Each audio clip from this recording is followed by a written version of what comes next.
welcome back to GMT. Voice recordings have been given to the BBC that appear to show Qatari officials negotiating to give $1 billion in ransom to an Iraqi militia designated as terrorist by the United States and Britain. How much was finally paid to the militia, Kataib Hezbollah, remains a mystery. From Doha, though, Paul Wood has been investigating. After 16 months held in a windowless basement, freedom for a group of Qatari royals and their friends. This was the end of an ordeal that began when they were kidnapped while hunting with falcons in Iraq. Could getting them back have cost $1 billion, the largest ransom in history? Zayed al-Hayrin, the Qatari ambassador in Baghdad, conducted negotiations with Hezbollah in Lebanon and Iraq, listed by the US as terrorist.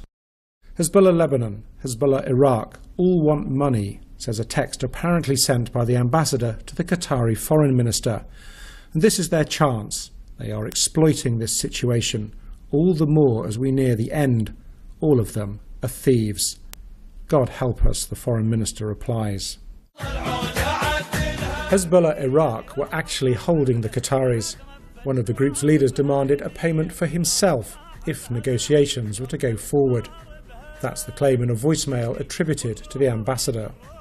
He asked me, "How much will you give me?" the voicemail says.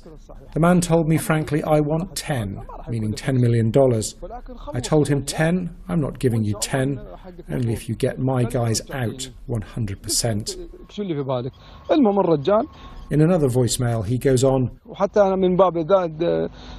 to encourage him, I even said we're willing to buy him an apartment in Lebanon.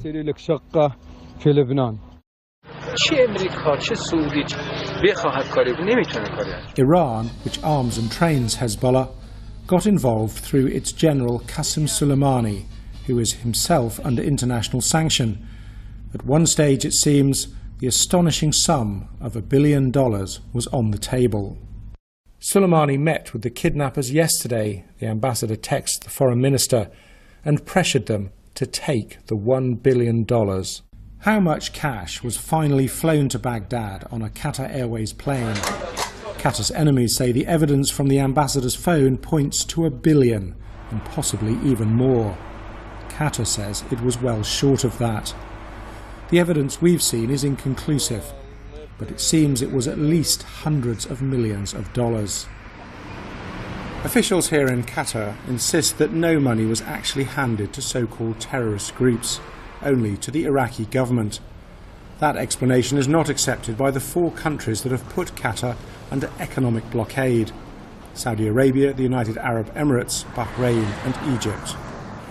So the mystery of whether Qatar did make the biggest ransom payment in history remains unsolved. The phone records show the Qataris being extorted. Their critics say they have long been willing financiers of terrorist groups. That's the issue underlying the economic blockade of this place, and the two sides are as far apart as ever. Paul Wood, BBC News, Doha.